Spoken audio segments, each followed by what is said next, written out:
नक्शबंदी सिलसिला के ये बुज़ुर्ग हैं हाफिज़ मोहम्मद जी रहमतुल्लाह अलैह। इनका बनी आफस में ये खूबसूरत आस्ताना है। इनके साथ इसके साथ मस्जिद है।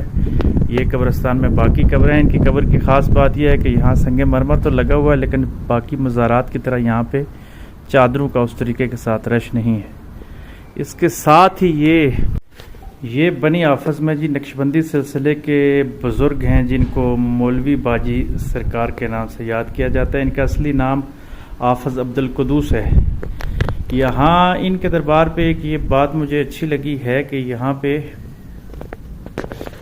चादरों का वो रश नहीं है जो मज़ार पे ज़्यादा चादरें होती हैं, बल्कि इन्होंने कब्र इनकी अंदर से कच्ची ही रखी हुई है इसी तरीके के साथ।